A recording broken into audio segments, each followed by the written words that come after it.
एक गांव में एक गरीब लकड़हारे दंपत्ति रहते थे। दोनों बहुत मेहनती और सीधे साधे स्वभाव के थे। लकड़हारा हर दिन सुबह सुबह वह जंगल की ओर निकलते, पेड़ काटते और लकड़ी लाकर बेचते ताकि अपना गुजरस कर सके। उनका जीवन कठिन था, लेकिन वे कभी हार नहीं मानते थे। हालांकि उनकी सबसे बड़ी पीड़ा यह थी कि उनके कोई संतान नहीं थी। वे वैद्य, हकीम और पूजा पाठ जैसे अनेक उपाय कर चुके थे, मगर फिर भी उन्हें संतान का सुख प्राप्त नहीं हुआ। लकड़हारा तो यह मान चुका था कि उसे सारा जीवन बिना संतान के ही गुजारना होगा, परंतु उसकी पत्नी का दिल यह मानने को तैयार नहीं था। वह हमेशा ईश्वर की भक्ति में लगी रहती। उसे लगता था कि ईश्वर उसकी विनती एक दिन जरूर सुनेंगे और उसकी गोद भर जाएगी। लकड़हारा अक्सर अपनी पत्नी से कहता, अरे भाग्यवान, अब बस भी करो। कितनी बार ईश्वर से मांगोगी? अगर ईश्वर की यही मर्जी है कि हम बिना संतान के रहे तो यही सही। लेकिन उसकी पत्नी उसकी एक ना सुनती। वो रोज सुबह लकड़हारे के जंगल जाने के बाद घर में अकेली पूजा पाठ करती और ईश्वर से अपनी गोद भरने की विनती करती। जो समय बचता उसमें वह घर के पास आने वाले पक्षियों को दाना डालती और उन्हें निहारती रहती। एक बार ऐसा हुआ कि एक मैना पक्षी का जोड़ा उनकी झोपड़ी की छत पर आया और वहां एक घोंसला बनाकर रहने लगा। कुछ ही दिनों में उस घोंसले में मैना ने एक अंडा भी दिया। वह जोड़ा रोज सुबह भोजन की तलाश में उड़ जाता और शाम को वापस लौट आता। लकड़हारे की पत्नी यह सब रोज देखती थी, पर एक दिन शाम को वह जोड़ा वापस नहीं लौटा। यह देखकर वह बहुत चिंतित हो गई। कई दिनों तक उसने प्रतीक्षा की, लेकिन वे पंछी कभी नहीं लौटे। अब वह उस अंडे की देखभाल करने लगी। वो दिन भर बैठकर अंडे को ऐसे निहारती जैसे उसमें पल रहा बच्चा उसी का हो। आश्चर्य की बात यह थी कि वह अंडा हर दिन दोगुना होता जा रहा था। कुछ ही दिनों में वह तरबूज जितना बड़ा हो गया। अब तो वह डर गई और लकड़हारे को बुलाने दौड़ी। लकड़हारा घर आया तो दोनों अंडे के पास पहुंचे। तभी वह अंडा लुढ़क कर उनके पैरों के पास आ गया।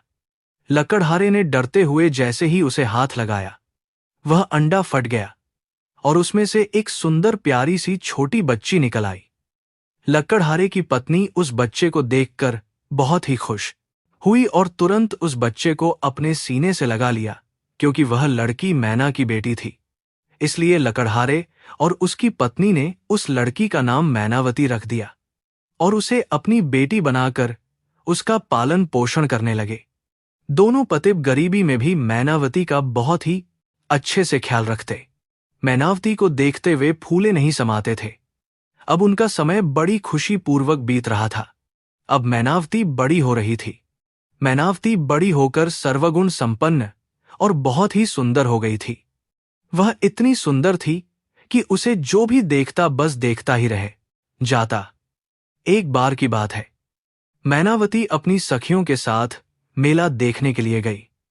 संयोग की बात है, उस समय राज्य का राजा भी उस मेले में आया हुआ था। राजा की नजर जैसे ही मैनावती पर पड़ी, उसकी सुंदरता पर वह मोहित हो गया और तुरंत अपने सेनापति को आदेश दिया कि पता करो यह सुंदरी कौन है, इसके माता पिता कौन है। तब सेनापति ने फौरन उस लड़की के बारे में सारी जानकारी जुटाकर राजा को बता दी। अगले दिन राजा ने लकड़हारे के पास उसकी बेटी मैनावती से विवाह करने का प्रस्ताव भेजा। लकड़हारा अपनी बेटी मैनावती का विवाह राजा से करवाने पर तैयार हो गया। उसकी खुशी का तो कोई ठिकाना ही नहीं था। वो दौड़कर अपनी पत्नी के पास गया और कहने लगा, अरे भाग्यवान, हमारी बेटी मैनावती के तो भाग्य खुल गए। राजा साहब हमारी बेटी मैनावती से विवाह करना चाहते हैं। यह सुनकर तो उसकी पत्नी भी खुशी से झूमने लगी। दोनों पति बहुत ही खुश थे और बहुत ही खुशी खुशी मैनावती का विवाह राजा से कर दिया गया। राजा की पहले से ही एक रानी थी। अब मैनावती राजा की दूसरी रानी बनकर महल में आ गई। महल में आते ही रानी मैनावती का खूब जोरों शोरों से स्वागत किया गया। महाराज उसे मैना सुंदरी कहकर बुलाने लगे। महल में मैना सुंदरी की सुंदरता के चर्चे होने लगे। हर तरफ बस यही चर्चा थी कि छोटी रानी मैनावती तो बड़ी रानी से बहुत ही सुंदर है। यह सुनकर बड़ी रानी मैनावती से जलन से भर गई। अब तो राजा हमेशा मैनावती के आगे पीछे ही घूमते रहते। कोई भी काम हो, अब राजा हमेशा मैनावती से ही सलाह लेते थे। यह सब देखने के बाद बड़ी रानी छोटी रानी मैनावती से और भी ज्यादा ईर्ष्या करने लगी। अब वह मैनावती को हमेशा के लिए महल से भगा देना चाहती थी। यही सोचकर एक दिन बड़ी रानी मैनावती के पास गई और कहने लगी, मैनावती सुंदरी, तुम तो हमारी तरह इंसान के पेट से नहीं आई हो। तुम तो किसी जादू की तरह अंडे से बाहर आई हो। तो तुम्हारी जान किसमें है? मैनावती ने कहा, बहन, जैसे सभी इंसानों की जान उनके हृदय में होती है, उसी तरह से मेरी जान भी मेरे हृदय में है। बड़ी रानी ने कहा, देखो मैनावती सुंदरी, मैं तो तुम्हारी बहन जैसी हूं। मुझे यह जानने की इच्छा हो रही है कि तुम्हारी जान किसमें है। देखो, अब तुम रानी बन गई हो और राज परिवार के लोगों को हमेशा जान का खतरा बना रहता है। मैं जानना चाहती हूं कि तुम्हारी जान किस में है, ताकि तुम्हारी जान को खतरा होने पर मैं तुम्हारी रक्षा कर सकूं। बड़ी रानी की इस चाल को छोटी रानी मैनावती समझ नहीं पाई और उसने सारी बात बड़ी रानी को बता दी। मैनावती ने बताया कि मेरे मायके के आंगन में एक कुआं है और उस कुएं में एक लकड़ी का बक्सा है। उस लकड़ी के बक्से में एक छोटी सी डिबिया है। उस डिबिया के अंदर मोतियों की चमकती हुई एक माला है और उसी माला में मेरी जान है। सारी बातें जानकर बड़ी रानी ने मैनावती से कहा, मैनावती सुंदरी, फिर तो तुम्हारी जान बहुत ही सुरक्षित जगह पर है, लेकिन फिर भी तुम सावधान रहना। हम रानियों के तो अनेक दुश्मन होते हैं, हमारी जान पर तो हमेशा खतरा बना ही रहता है। यह कहकर बड़ी रानी वहां से चली गई। मैनावती चुपचाप बड़ी रानी की कही हुई बातों के बारे में सोच रही थी। तभी वहां पर राजा साहब आ गए और मैनावती से कहने लगे, तुम किन ख्यालों में खोई हुई हो सुंदरी, मुझे भी तो बताओ। तब मैनावती ने कहा, महाराज, अगर मैं मर जाऊं तो मुझे जलाना नहीं। राजा ने तुरंत कहा, ऐसी अनाप शनाप बातें क्यों करती हो? रानी, महाराज, मरना तो एक दिन सबको है, परंतु मैनावती ने कहा, आज मैं अपनी सारी इच्छाएं आपको बताना चाहती हूं। तब मैनावती ने आगे कहा, महाराज, जब मैं मर जाऊं तो मेरे शरीर को जलाना नहीं, बल्कि एक महल बनाकर उसके आंगन में मेरे शरीर को रख देना और उस महल के चारों तरफ ऊंची ऊंची दीवारें बनवा देना, ताकि उस महल के अंदर कोई प्रवेश ना कर सके। और हां, राजा साहब, महल के अंदर एक बगीचा भी बनवा देना और खाने पीने के लिए ढेर सारा अनाज और आवश्यकता के सभी सामान वहां पर रखवा देना। तब राजा ने कहा, बस शांत हो जाओ मैनावती सुंदरी, जब तक मैं जिंदा हूं तुम्हें कोई नहीं मार सकता और मैं हमेशा तुम्हारे साथ रहूंगा। यह कहकर राजा ने मैनावती को गले से लगा लिया। तब राजा ने देखा कि मैनावती तेज बुखार से तप रही है। राजा ने तुरंत राजवैद्य को बुलवाया और फिर मैनावती का उपचार होने लगा। राजवैद्य ने कुछ जड़ी बूटियां मैनावती को घोलकर पिलाई और फिर राजा के पास जाकर कहने लगा, महाराज, खुशखबरी है, रानी मैनावती मां बनने वाली है। यह सुनकर राजा बहुत ही खुश हुए और अपने गले में पड़ी हुई सोने की माला उतारकर उन्होंने राजवैद्य को दे दी। पूरे राज्य में खुशी की लहर दौड़ गई।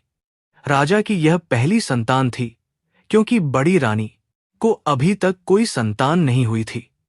अब तो वह मैनावती को और भी ज्यादा प्यार करने लगा था। यह देखकर बड़ी रानी और भी ज्यादा जल गई।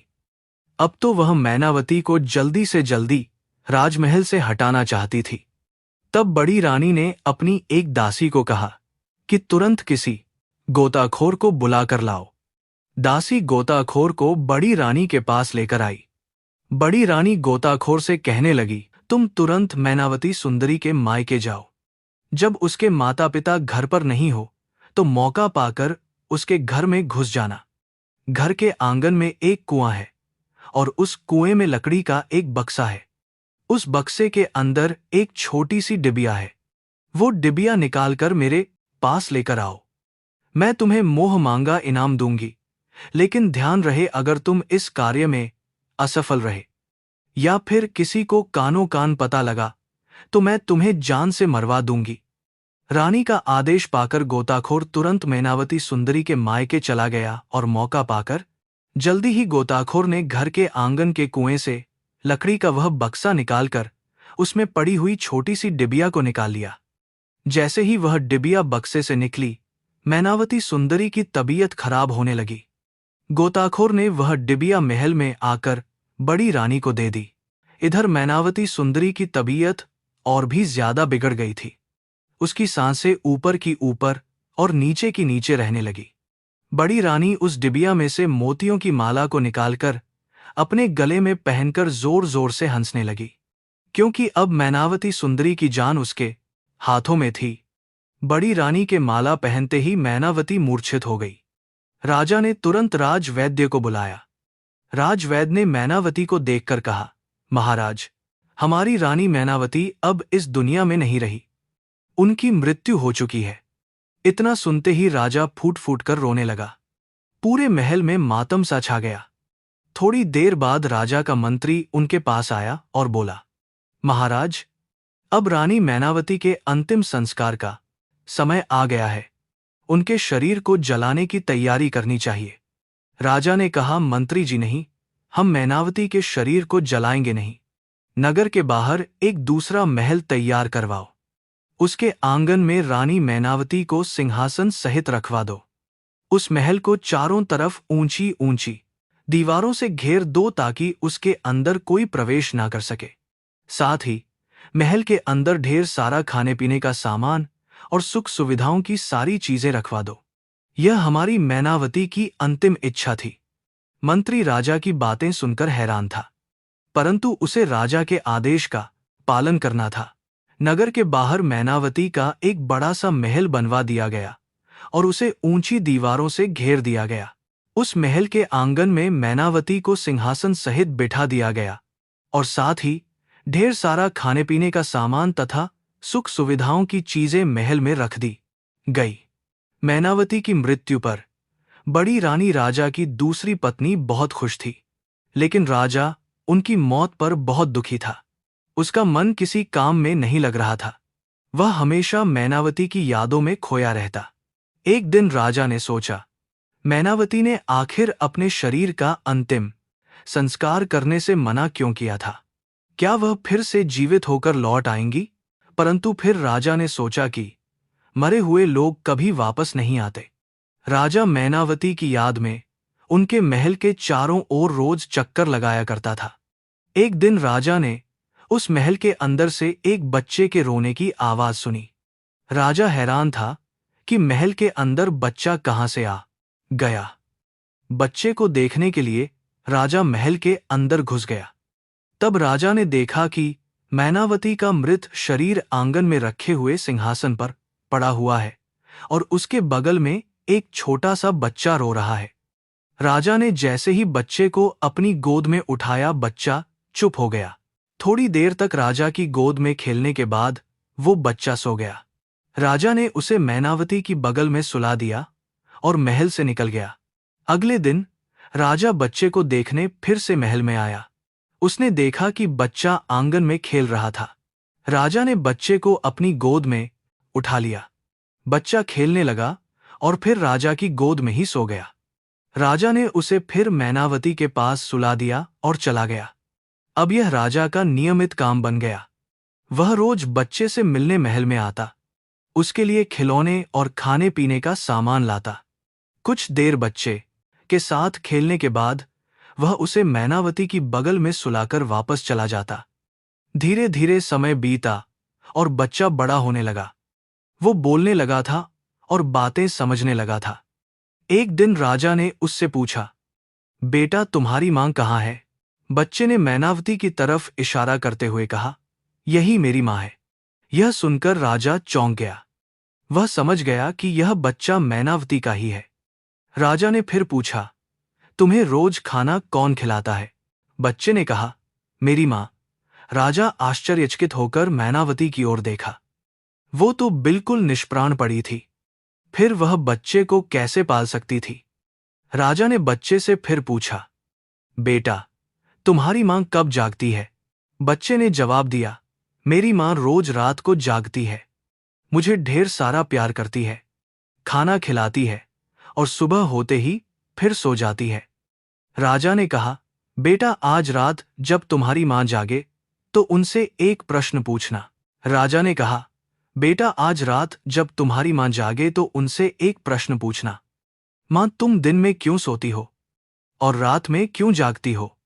बच्चे ने हामी भरते हुए कहा, ठीक है, आज रात जब मेरी मां जागेगी तो मैं जरूर पूछूंगा। यह कहकर बच्चा खेलते खेलते राजा की गोद में ही सो गया। राजा ने उसे मैनावती के बगल में सुलाकर महल छोड़ दिया। जब मैनावती रात में जागी और अपने बच्चे को खाना खिलाने लगी तो बच्चे ने कहा, मां, मेरा पेट भरा हुआ है, मुझे बिल्कुल भी भूख नहीं लगी। मैनावती ने चिंतित होकर कहा, बेटा, आजकल तुम ठीक से खाना नहीं खा रहे हो। बच्चा बोला, मां, मैं खाना खा चुका हूं। मैनावती ने हैरान होकर पूछा, बेटा, तुम्हें किसने खाना खिलाया? बच्चे ने जवाब दिया, मां, रोज राजा साहब आते हैं। देखो, यह सारे खिलौने उन्होंने ही दिए हैं। वो मेरे साथ खूब खेलते हैं, मुझे गोद में लेकर ढेर सारा प्यार करते हैं और फिर मैं उन्हीं की गोद में सो जाता हूं। बच्चे ने आगे कहा, मां, राजा साहब ने एक सवाल पूछने को कहा था। उन्होंने कहा था कि तुम अपनी मां से पूछो कि वह रोज दिन में क्यों सोती है और रात में क्यों जागती है। मैनावती समझ गई कि राजा अब सारा भेद जानना चाहते हैं। उसने सोचा कि राजा को सच्चाई बताने का यही सही समय है। तब मैनावती ने अपने बच्चे से कहा, बेटा, अब जब दिन में राजा साहब आए तो उनसे कहना बड़ी रानी के गले में जो चमकती हुई मोतियों की माला है, उसी में मेरी मां मैनावती के प्राण बसते हैं। बड़ी रानी दिन भर उस माला को पहनी रखती है, जिसके कारण मेरी मां का शरीर निष्प्राण हो जाता है। रोज रात को सोते समय वो माला उतार कर रख देती है, तब मेरी मां जाग जाती है। बच्चे ने कहा, ठीक है मां, राजा साहब जब अगली बार आएंगे तो मैं सारी बातें उन्हें बता दूंगा। अगले दिन जब राजा बच्चे से मिलने आया तो बच्चे ने अपनी मां की सारी सच्चाई राजा को बता दी।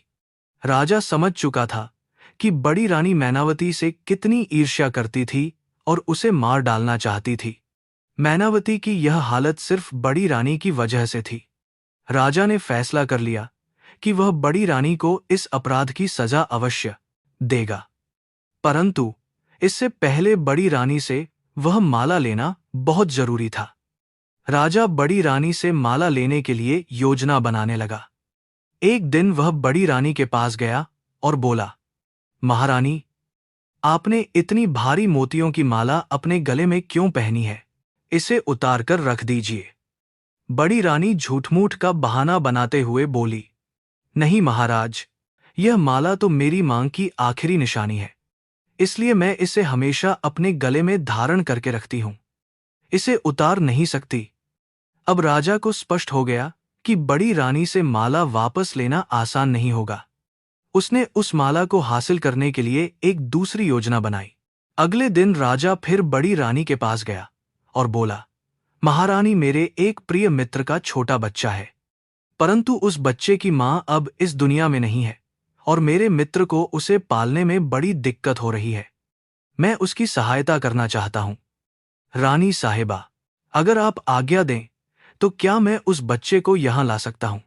क्या आप कुछ दिनों के लिए उसका पालन पोषण कर पाएंगी? बड़ी रानी ने कहा, हाँ महाराज, आप अवश्य ही उस बच्चे को मेरे पास ले आइए। वैसे भी हमारी कोई संतान नहीं है, कुछ दिनों तक उस बच्चे का ध्यान रखूंगी तो मुझे भी अच्छा लगेगा। अगले दिन राजा मैनावती के बच्चे से मिलने गया। उसने उसे पूरी योजना समझाई। बेटा, जैसे ही बड़ी रानी तुम्हें गोद में उठाएगी, तुम उसके गले की मोतियों की माला को पकड़कर जोर जोर से रोने लगना। कहना कि थोड़ी देर के लिए तुम्हें उस माला से खेलना है, तब तक जोर से रोते रहना जब तक वह माला तुम्हें ना दे दे। बच्चा सिर हिलाकर बोला, मैं सब समझ चुका हूं। जब राजा बच्चे को अपने साथ महल में ले गया तो सभी उसे बहुत प्यार करने लगे। थोड़ी देर बाद बड़ी रानी वहां आई और बच्चे को अपनी गोद में ले लिया। जैसे ही बच्चा उसकी गोद में गया, उसने तुरंत उसके गले की मोतियों की माला पकड़ ली और जोर जोर से रोने लगा। मुझे इस मोतियों की माला से खेलना है, मैं इसके साथ खेलूंगा। बड़ी रानी बोली, नहीं बच्चे, यह खेलने की चीज नहीं है, मैं तुम्हारे लिए दूसरे खिलौने लगवा देती हूं। उसने नौकरों से बच्चे के लिए ढेर सारे खिलौने मंगवाए, परंतु बच्चा तो उसी माला की जिद पकड़े हुए था। वह जमीन पर लेटकर दहाड़े मार मार कर रोने लगा। राजमहल के सभी लोग वहां इकट्ठे हो गए और उसे चुप कराने लगे, पर वह बच्चा माला माला की रट लगाए बेतहाशा रोए जा रहा था। ऐसा लग रहा था मानो माला न मिलने पर वो रोते रोते मर ही जाएगा। तभी अपनी योजना के अनुसार राजा वहां आया और रानी से बोला, महारानी आप यह क्या बच्चों जैसी हरकतें कर रही है। राजा बड़ी रानी को फटकारते हुए बोला, आप इस राज्य की महारानी है, एक मामूली सी मोतियों की माला के लिए आप बच्चों की तरह जिद कर रही है।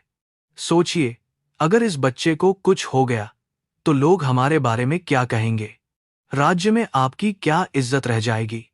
बड़ी रानी सोचने लगी कि सचमुच अगर बच्चे को कुछ हो गया तो उसकी प्रतिष्ठा खत्म हो जाएगी। उसने सोचा थोड़ी देर के लिए यह हार बच्चे को खेलने के लिए दे दूं, जब उसका मन भर जाएगा तब तुरंत वापस ले लूंगी। बड़ी रानी ने मोतियों की माला गले से उतारकर बच्चे को दे दी। बच्चा माला हाथ में लेकर आंगन में इधर उधर खेलने लगा। थोड़ी देर बाद उसने चुपके से वह माला राजा को दे दी। राजा तुरंत माला लेकर मैनावती के महल में पहुंचा और उसे उसके गले में डाल दिया। माला पहनते ही मैनावती जाग उठी। राजा ने उसे तुरंत अपने गले से लगा लिया। मैनावती ने सारी बात बताई और कहा, महाराज, वह छोटा बच्चा आपका ही पुत्र है। राजा बोला, मैनावती, मैं सब जान चुका हूं। बड़ी रानी ने तुम्हारे साथ बहुत गलत किया है, उसे इसकी कड़ी से कड़ी सजा मिलेगी। तुम अभी कुछ दिन इसी महल में रहो, समय आने पर मैं तुम्हें राजमहल वापस ले जाऊंगा। राजा ने बच्चे को महल से लाकर मैनावती को सौंप दिया और राजमहल लौट गया।